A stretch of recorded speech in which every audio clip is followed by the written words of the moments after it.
Every life has a story, and every story is worth sharing.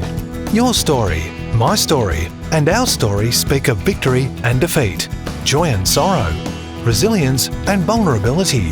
They are not just our story, they are Christ's story in us. They are Kingdom Stories from Down Under.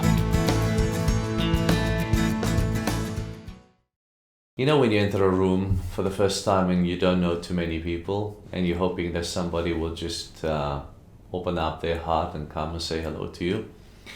Well, that's what happened to me. I went to a prayer breakfast, a city prayer breakfast, and among the many people that were there, I met this beautiful man, James Goss. He welcomed me, he spoke to me, and he encouraged me. And this is maybe almost 10 years ago when I met him for the first time. And it was just wonderful to journey with him since. He has traveled the world. He is a local man, but he has seen so many wonderful things, both in Asia and other places, a lot in Fiji, Mongolia, and other places.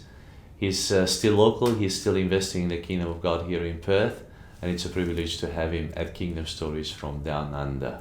Welcome, James Goss. Thank you, Natanael. You probably don't remember one of those prayer breakfasts I came to. No, I don't. No, as you recount that, I don't recall that. But you were a regular to those prayers. Yeah, I was a regular, and probably remember meeting you, but I don't remember the. Yeah, so I came. Somebody invited me to this prayer breakfast, and you know, the first time you go to a place, it's a bit unnatural. You know, you don't know what happens. Do you know anybody? Who will you talk to? What's the schedule? How things are going to unfold? And it's just, I think when you realize that everybody there welcomes you, but only a few of them actually step out to do it, you're very grateful for those people that make just the entrance into that room, into that network, into that environment a lot better. That's good. I'll take notes of that and remind myself in the future. So you've come a long way before that prayer meeting, obviously, to pray a lot. What's your prayer like? Life like? I like praying. I think of all the things I do, joining with others and praying has to be the highlight of my week. Yeah. And I schedule it, a number of things, which as much as I can, lock that in, so other things fit around it, because I think communing with God, I mean, prayer is such a huge thing, isn't it? But sure. We're just talking about communing with God, worshipping God, being together, hearing the voice of the Father. That's thrilling, because I guess over the years my life's been guided by that, and moments you do hear from God. Sure. Yep, so that's prayer. It's interesting, you know, with prayer, we had a discussion recently with some of our friends about prayer and the devotional that they have every morning, and how easily that can become a ritual and not, you know, and they asked me, well, what would you call that, you know? And I said, I think the best way to define that is intimacy with God. You have to get to that intimate level, otherwise it's just a routine. It's something that a lot of religions do, both Christians and other religions. Yeah. But it's the intimacy, it's the close connection that you have with God, which makes the whole difference. Yeah. And that can take different shapes and forms. I mean, I think the other side of things where you do see people becoming religious about it, and religious, I think that becomes dry and dead. Religion is dry and dead. Jesus was never into religion, but intimacy and, whatever we're doing. I mean, I guess prayer, we want to make times, but, prayer is talking, pray without ceasing. Yeah, so it is a possibility. Yes, it is. It's interesting.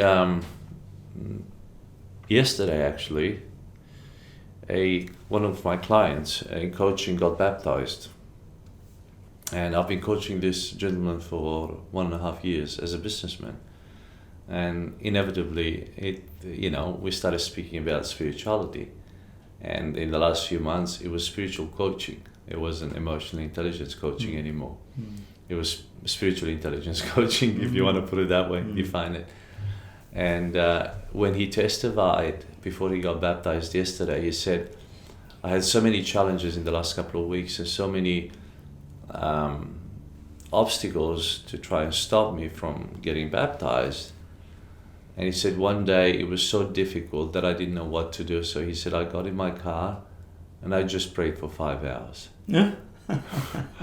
So I thought, how wonderful this is. I mean, this man is just, just beginning his journey with the Lord. He is just getting baptized, and he's already done a 5-hour stint with God in prayer.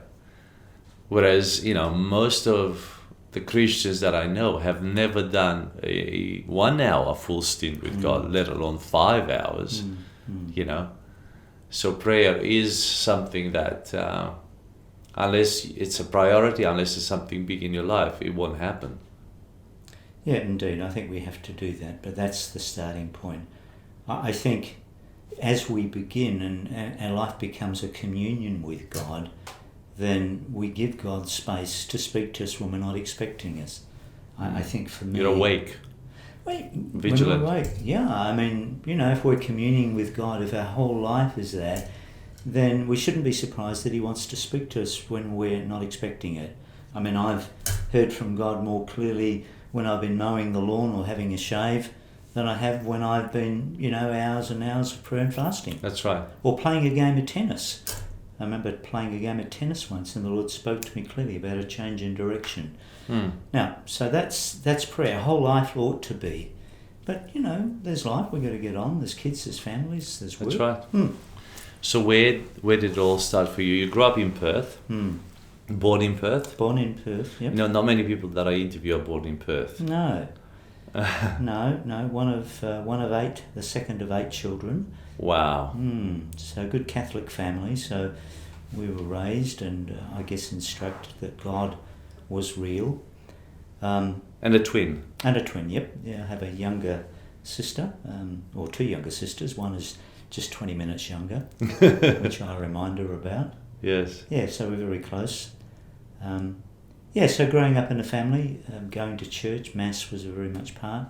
And in fact, I was an altar boy. Some people you might know that. And so back then the whole of the Mass was done in Latin. And I could recite the whole of the Mass without looking at the book. It was just verbatim. As a altar boy, did you have to recite it or you only heard it? We had to recite it because it was, I guess, the altar boys responded to the priest as the whole of the Mass was done in Latin.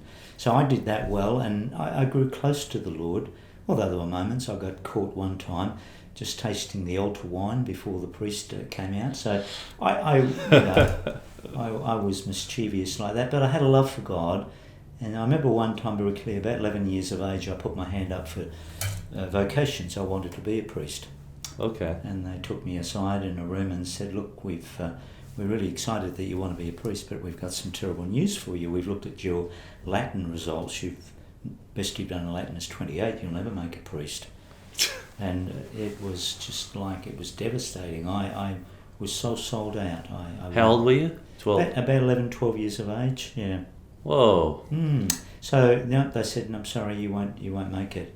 And it burst my balloon. And it was so profound, the impact. I still remember where I was when they told me. Yeah. But, God has ways. So I picked myself up and went on and I guess maybe figure that's really as best you can as 11, 12-year-old boy, that there were other things I had to do. So I guess to be honest, I grew a little bit colder with God. I thought, well, I wasn't going to be a priest. I suppose like a lot of Catholics, a lot of Christians, you have God on your terms. Sure. When you want to get up to mischief, you want God a long way away. When you want God, you want him close. Sort of God on my terms, God. Yeah. Doesn't always work like that, but that's what I sort of ordered. So you grew up in Scarborough, North Beach, on James Street, and your name is James? No. That was James Street. We used to go there on holidays. Okay. So that was nice. No, Kitchener Street. Our folks bought the old convent in Kitchener Street. Okay. And myself and 7 siblings had our own little dormitory. Nice. So that was nice. The former convent. Yeah, so beautiful. we were close to God, but the family was dysfunctional. I felt my dad was unwell. He had some illness. He was a brilliant man, science teacher, but kids took advantage of him and played on his weaknesses. Yeah. So Dad, I guess, what do? You come home and you take it out on the kids, don't you? Your own family. And so he was quite cruel. Mm. And I grew up hating my dad. Mm. In fact, my dad left probably about 12 years of age, which was the hardest day, but the happiest day of my life, because there was a lot of conflict in the family between. So he left the family? Yeah, left the family, took off. So I left Mum with 8 kids. My youngest brother was 3 months old. Mm-hmm. And So where did he go? Went to Sydney, worked across there. I think he was in a mental hospital for a while, recovering, and then eventually moved himself from classroom, did an online training. But I lost contact. In fact, he used to remember my birthdays. Yeah. Because I knew he'd send a birthday card, because I knew he'd never put any money in it. I'd rip them up because I pretended he was dead. That was how I coped with it. Yeah. So, yeah. So was it a mental illness that took Yes, him away? Yeah, depression and bipolar. I guess they didn't know it particularly back then, but yeah, schizophrenia. Yeah. Yeah, so different sides of him. He can be very nice, but then switch and very physically abusive. And your mum must have been very strong. She had to be. She had to be. Yeah, no, she was. She's my hero. Yeah. She's with the Lord now, but yeah, lovely lady. Yeah. And your family's pretty close, your brothers, sisters? Yeah, we are. We don't catch up. They're all in Perth. We don't see each other often, but when we do catch up, I mean, always at Christmas we'll catch up. I mean, with kids and grandkids, it just becomes bigger than Ben-Hur. But when we do catch up, it's always nice, and occasionally I'll keep in touch with some of my brothers. They're Christians, so we'll have a coffee together, but we certainly don't live, with each other. So, 2 big blows when you were a 12-year-old. One was the Catholic priest telling you that you can't become what you wanted, and also your dad leaving. Pivotal period for a young man. Yep. What followed? Let's say 12 to 16 to 18, that period of life. I went into work. I got a job with the PMG back then, so as a technician and working for a while. Mum, obviously... Computer technician or...? I guess we're telephone technicians, so that's Okay. what it was. Computers weren't around back then. No. No one knew what a computer was. This is early 70s? That's right, yes. Okay. Yep. So late 60s, early 70s. Yeah, so telephone exchange, and then I had various roles, installing telephones, blah, blah, blah. But because of the family and Mum, I felt to support her, so I used to bring some income in and help her. It was a struggle, and that was good. I drifted away. Well, I moved away to the country, worked down at Bunbury for a while, but used to come home every other weekend and be with Mum. So that forged a closeness that wouldn't happen in a normal family. Just to support her. Families pull together in times of difficulty.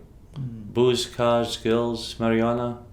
That was part of it. Drugs Surfing? really wasn't. Well, yeah, surfing was a big part of my life. So, alcohol, I guess, as kids growing up, cigarettes, all this sort of stuff. I guess I had some experiences of that. Looking back, I can only say that the hand of God. Yeah. I mean, I drifted away from God. I used to go to church most often. It was more like out of guilt. So I'd sort of check into church, check out again, but pretty much live my own life. Yeah. However, there were instances, I was just relating to my daughter last night about driving back from Bunbury, or from Perth to Bunbury early one Monday morning, and I fell asleep at the road. We had a very heavy on weekend, not much sleep, and so much so I went off the road, down a cliff, and still asleep, and went through the bush, and the car came to a stop, and I woke up and looked behind, and the car had actually gone through 2 big white gums. I mean, they were huge. I couldn't have driven through them. I mean, in a sober state, let alone where I was. And I looked back and I thought, wow, God. Yeah. Yeah, so there were moments like that you get your attention. And I went through the motions of Christianity and raised our kids, had a couple of kids, and although my wife, we married in Catholic Church, she was a... How did you meet Margaret? Met at Rottnest Island, boys' weekend. She was across there with some of her girls, and I was across with a couple of mates, and I said to two of my friends, I don't like yours much, because I spotted Margaret, she was quite attractive, and we met, and long story, probably a little bit over 12 months later we married, so I'm quite young. What was her background? She was a local girl? Yeah, local girl, Perenjori, country girl. Okay. Yeah. And then grew up in the country, went to St Mary's, Anglican, traditional Anglican. Yeah. So we connected with God, but obviously to get married, we couldn't get married in the North Beach Church because she wasn't a Catholic. We found a priest and got married in the Catholic Church. But it was more going through the motions. I suppose it was when I had children, they began to reflect on God and the importance, I suppose, my responsibility of training them up as that, knowing that there is a God. Although I really didn't know him myself, I knew God was there. Yeah. But I guess it wasn't till I went overseas that I... So how many children did you have? So we had two. Went overseas. I again, this was a miracle. That was an answer to prayer. Yeah. Because I got a job as a telecommunicator. I moved out of the technical side, went into technical training and then management training. But I cracked a job overseas as a telecommunications management consultant. Okay. Which, had me rise the ladder of success enormously beyond my wild expectations. I mean, I've been doing some studies, but I hadn't even finished my first degree, and the Australian High Commission actually challenged it. They said, no, this guy hasn't an undergraduate degree, let alone a postgraduate. Yeah. And they said, look, we've advertised all over Australia, he's the best candidate, you can make up your own mind. So I was most surprised. Travelling business class and, living the life and all of this, and it was like God. So you moved to Sydney or where? Moved to Fiji. Fiji. Fiji. So I was based in Suva. And after the first 12 months... With the months, family? Everybody? So the whole family went, And we had a very luxurious 3-storey home overlooking Suva Harbour. We had servants. It was almost like I had to pinch myself. Did this really happen? Surreal. But I prayed this little prayer in a Catholic church. I remember I said, God, if you get me this job, I'll help you out. Very dangerous prayer. And I had in my mind, I'll go to church and maybe help to take up the offering or hand out the brochures, the bulletins. Yes. God's going, if only you knew, sonny. So the first 12 months we had a life of Riley. It was rucksack club down the resorts, weekends. I was part of an adventure club, so I used to organise a lot of, running, you name it. It was all of that. But in the midst of that, and these cocktail parties at the Australian High Commission there, and I remember thinking about all of this, and God was obviously working my life, of just the fickleness. And, there was all of this, and she was jumping into bed with this one's husband, and, all of that nonsense and all of the life that goes with that. And I thought, I don't want this. This life. I've really achieved everything I wanted to. Great home, family, money, everything, position, but there was an emptiness. Mm-hmm. And I figured that. Anyway, long story short, I met a guy who was a Nigerian working at the university. He was a management consultant in Fiji. And then a Chinese man began to challenge me about being born again. And so a number of things began to come together at one stage. Mm-hmm. I remember rolling up at work one morning, and in my office I'd been out, but I was running a senior management course, so they had the heads of 10 of the island countries in Fiji for this senior management course. Yes. And I rolled up in the morning, stone drunk, absolutely drunk, and it was totally unlike me, and I had to run the course. I remember going into my office, and I could visualise I snuck in through the back way. It was just like a setup, and I began to see myself standing up lecturing, although I couldn't, my head was quite fuzzy, and falling over, and then realising that, alcohol and my whole life flashed before me. It's like all the years of study, all the preparation to getting this job. And I just put my head down at my desk and wept.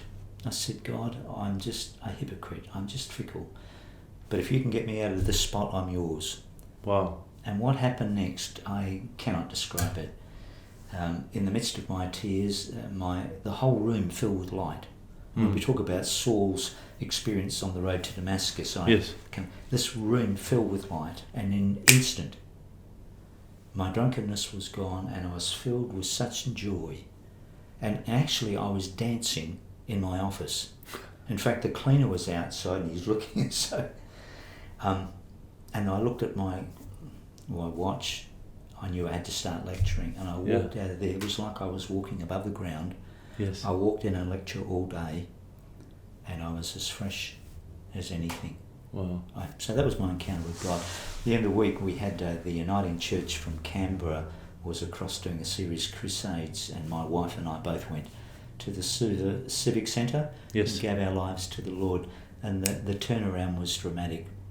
For both of you? For both of us, yeah. It was just like night and day. So instead of Sundays, as I used to do, I was quite a socialite, organising parties and boats and kegs of beer across to do that. Here was now me going to the college. We had over 150 students from 12 island countries. So I was now going to the centre and ministering, yeah. People thought, oh dear. So you were helping God out now? I was helping God out. I had no idea. Yeah, so that was good. And, of course, people saw the dramatic. They thought he's caught something like a cold or shock horror. But this will wear off. But it only got worse. So. Fiji is quite a Christian nation, so there would have been a lot of local ministry that you could have done while you were there. We did. I was involved, got really into it. We're part of the Baptist church to start with. But that was problematic because they were speaking about, I began to speak in tongues. And in the church they said the speaking in tongues was not for today. It went out with the early church. That was problematic. Anyway, we soon joined an Assemblies of God church and met with other Christians. I'm involved in prison ministry. We started the first chapter of Prison Fellowship International under Chuck Golson's ministry. Yeah, so we started that. No, and then I began to go to the islands. Unfortunately, what happens in a country when you have white skin like this... Doesn't help. Well, it doesn't help because they immediately assume that, you're an expert. Yes. Well, I was in my field of telecommunications management. But not with the Bible. Not in the Bible. I got myself into a spot, I think it was in the island of Tuvalu one time. Only been saved a couple of weeks, opened my big mouth. The pastors came and picked me up in the middle of a forest and drove me on this bike. Anyway, I said to him, oh, so-and-so, it's great, we can have a meal together. He said, yeah. I said, there's a lot going on here. There seems to, we got a special guest coming. We're going to eat, and then we're going to have a meal after, and then we're going to have a service. I said, oh, that's good. Who's speaking? He said, you are. I thought, oh, dear, what do I do now? How do I tell him? I've only been saved 2 weeks. Yeah. See, they just assume. And I in that moment I thought, I'm working my way back through this forest, can I? And it was getting dark. I ran away. Anyway, God got me through. But yeah, I was pretty cautious from then on. So yeah, I mean, how long was this honeymoon period in Fiji? We stayed there for 3 years. 3 years. So you were saved after the first year? That's after the first year. So a couple of years of good ministry, good. Probably some of the best period of your life. Yeah, well, look, it was. I mean, you were dropped in the deep end, way over depth. So no discipleship, no anything. You were just really, and you assumed. So you had to grow. Yeah. Did you have any mentors? Was the Nigerian man still around? He was still around, but no, I guess, because we were distant. No, you sort of grew on your own, really. Met a lot of people. Just my own sense of reading the Word and studying and God. I knew I had to come back, so when I came back, I went to Bible college. Okay. But, so... So you came back to Perth? Came back to Perth. Went to Hebron College in Balga, was part of the Shiloh Faith Centre. Well, we bought that building. Oh, yes. I had an office in there for a number of years. Yeah, so we were part of the Shiloh Faith Centre. It's funny, John, I'm going to have John Finkeldi next week, actually. Oh, okay. I'm interviewing him, and when I met up with him, we found out that we shared the same office. Oh, wow. It was his office that I took over. Small world. Small world, yeah. Yeah, so look, that was my life. Fiji was a good time, but a growing time, a stretching time. Yeah. And you really, I have a saying, we have to live life looking forward, but it's better understood looking back. Yes. And when we look back, we can see the hand of God and I see that was why. I understand now. And all of these things that you see clearly God guiding and directing. But it was funny, when I was in Fiji, I was saved. And one of the first impressions I felt God speak to me was take me back to that moment when I was rejected by the Catholic Church. Yes. And that pain in my heart. And he said, I saw that hand and I knew your call, but it just was not the right time. Now it was. So it was like God brought a healing into my heart. Sure. He said, now I've called you to be a minister. In fact, my wife was quite concerned because she was quite convinced, and God spoke to her, that I was to be a minister. Yes. Although she was a little bit alarmed because she knew the understanding of ministers. Lord, you keep him, God will keep him humble, the church will keep him poor. Yes. And we had quite a comfortable lifestyle. Yeah. But, as we know, God always provides. Sure. Yeah. And he loves to do it. So you returned back to Perth. You continued working in the telco. Yep. Worked there for 12 months, then went to Bible college. And effectively I resigned after that. They were talking about redundancies, but I felt God speak to me about resigning to serve him. So there was a little bit of a hiccup there in that, but eventually we connected with God, went to Bible college, connected with the church. I was offered a church at Bible college. It was up in Port Hedland, but I came home all excited to share with my wife, and she said, I'll help you pack your bags. So I thought, I'm not going. That doesn't look good, new pastor going. And look, I thank God for that now, because it would have been an absolute disaster. I was still wet behind the ears. It was a church going through major issues, chewed up and spat out pastors more than breakfasts. It was difficult. Yeah. Anyway, eventually, God connected me with the church, and so I was on staff there for 7 years in the city. So it was a church connected. You might remember Neville Johnson in the mid-80s came, it was Frank Holcren, and then they planted a church, King City Church, into Perth. So I went out shortly after that. Where was that in town? In Murray Street, Perth, okay. 381. So we had a couple of locations, but eventually ended up there. Was it a Church of Christ? No, Assemblies of God. AOG, okay. So, that was an interesting period, and then... And your mission work, did it carry on, or at that time there was no overseas mission? The church had a heart for India. Yes. And so we used to take teams to India, so that was good. I travelled on a few of those.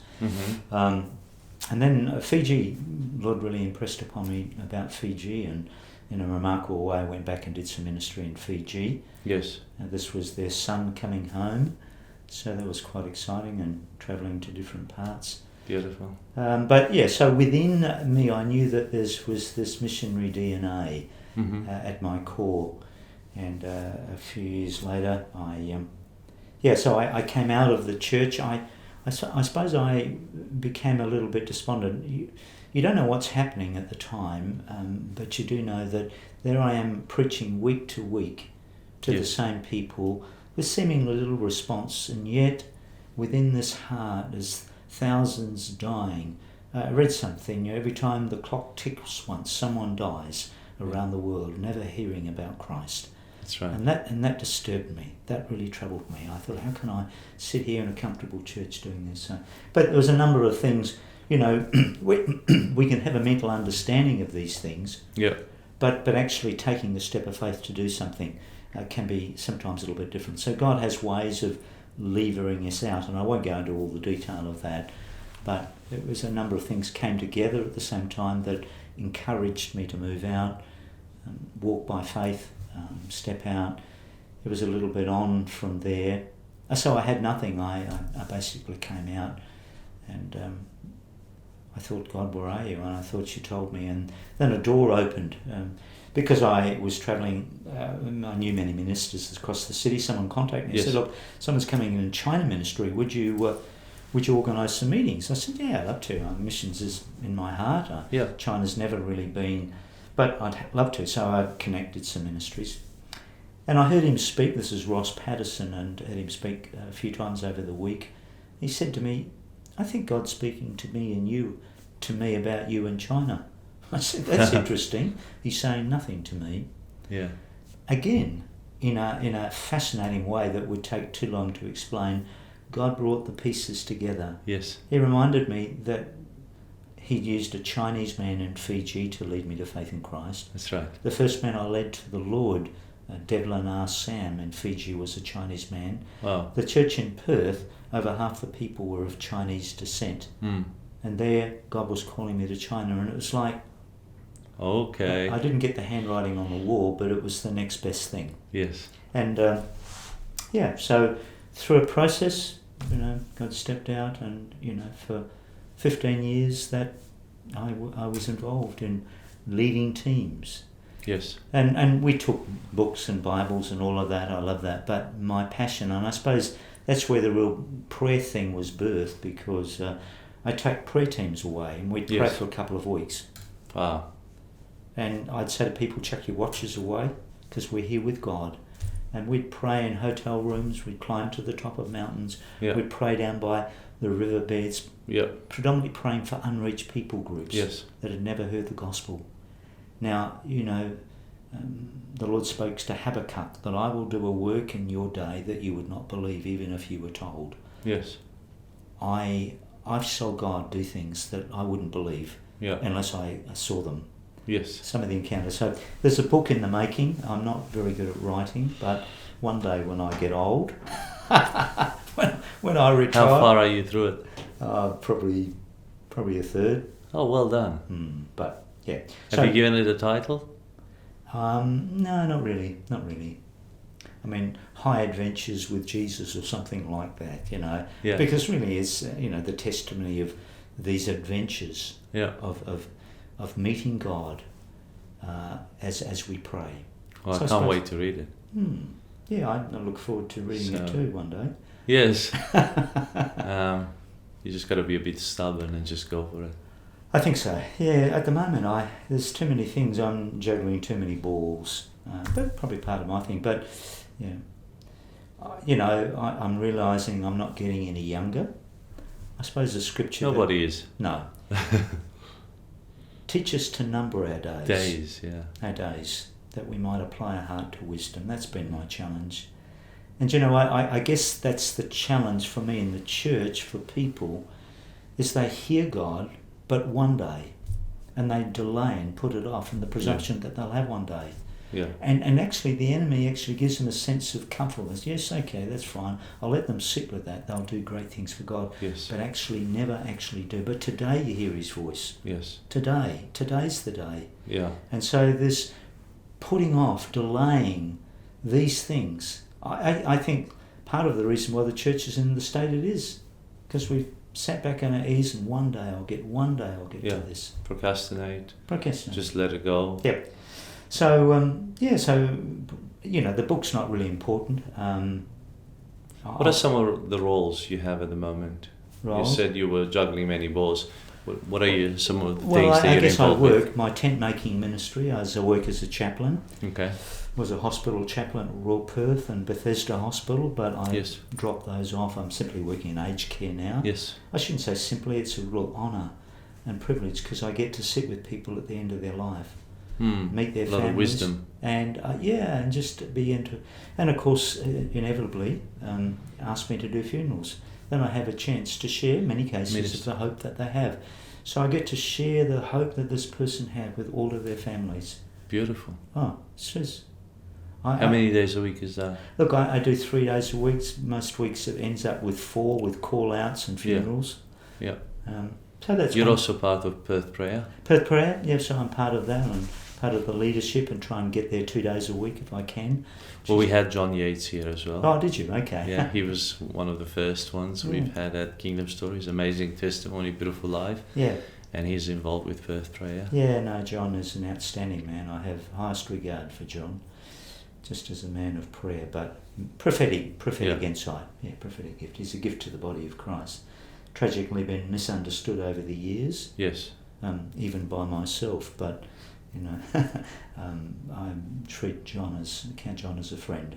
Yeah, same here. He's a great voice in my life as well. So I do that. I'm in Mongolia, of course, is the other thing that consumes a lot of my time. So in Mongolia, you support a number of ministers and businessmen ministers, marketplace ministers. Look, we have three centres we've operated in. We support the local church doing it. Of course. So the ministry, Mongolia Care or Mongol Halam, is actually run by locals. Yes. And we established it. I first went there in 2000. We began to see something and began to making steps. 2005 we were registered, so probably over the last 15, 16 years we've seen, in the last couple of years, COVID of course things have slowed down, but we've established 3 centres across Mongolia, one up near the Russian border, one down in the Gobi Desert and one in the capital, where we help people that want to change their life, get serious better life. A lot of people went into prison. It surprised people when I share with them that a lot of the first generation of pastors in Mongolia, when Russia left in the early 90s, were actually criminals. They'd come to faith in Christ in prison. Yes. And God began to move in prisons. Yeah. But, you know, today, no social security across the nation. People come out unless there's any support of their family. Yes. They're back on the street committing violence and crime.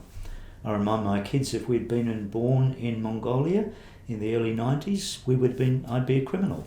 Yeah. I'd do whatever it takes to feed my family. That's right. So, you know, we've seen God move. A lot of people come out, Christians, not all of them, that we can help, but those who are serious about getting their lives together, bring them in, and we see that multiplying. But also the poorer people within some of the districts. So we're doing a range of things. We, I guess, spearheaded domestic violence. Domestic violence was a huge problem, so we began to address that with the government and now made that legislation. So the ministry has really expanded way beyond what we had in mind. But God always starts small, doesn't he? And it runs by itself. Yep.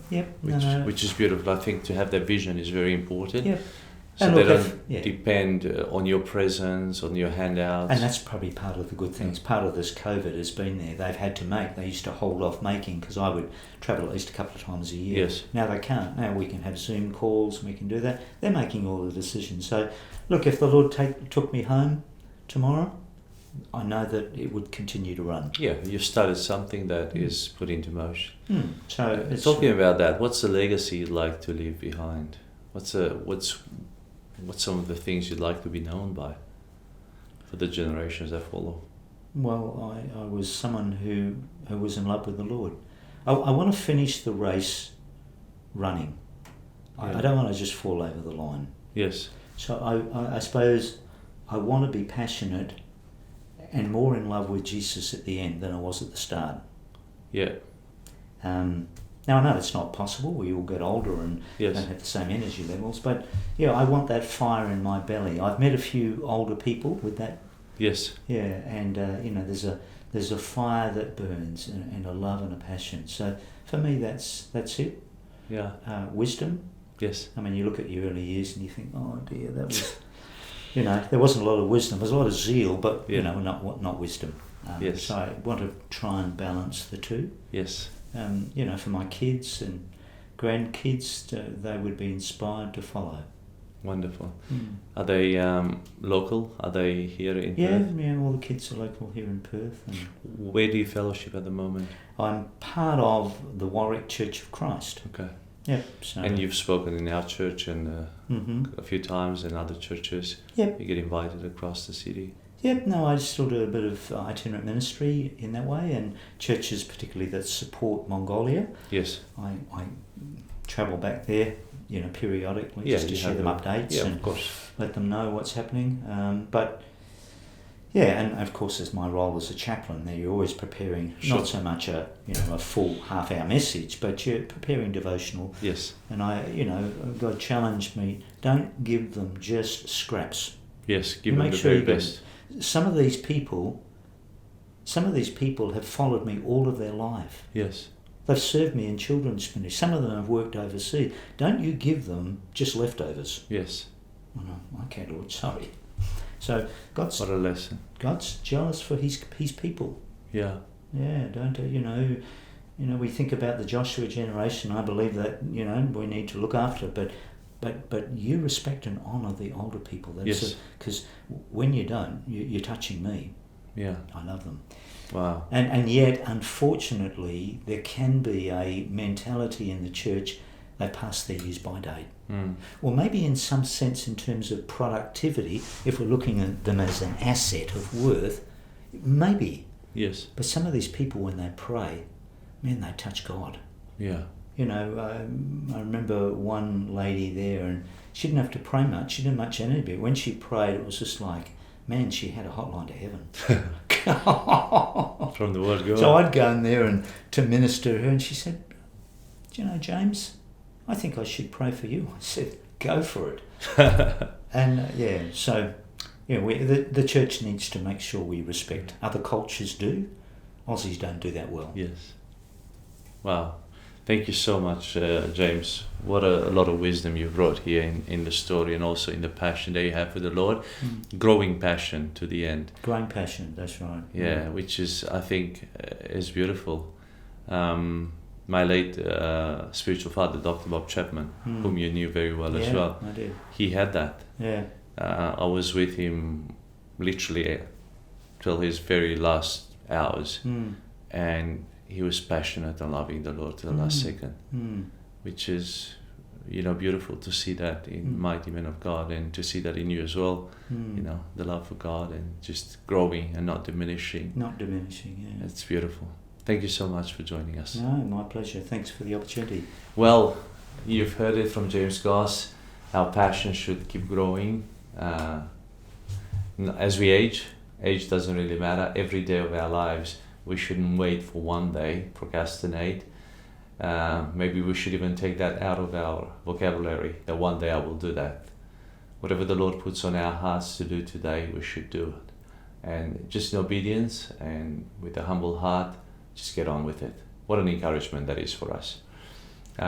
If you have been challenged and blessed by this story, do share it with others. Let us bring it wider to the wider community out there, these beautiful stories that inspire and impact people in a positive way. Also, rate us on Apple Podcasts. We love those 5-star ratings. And come back again. Every week we bring brand new content here. We interview new people. And we thank you. We're privileged to release this out there to the wider body. Thank you so much for being with us. See you next time. Thank you for joining us on Kingdom Stories from Down Under. We'd love it if you would subscribe, rate, and share these stories with your wider community. And remember, every story is worth sharing, including yours.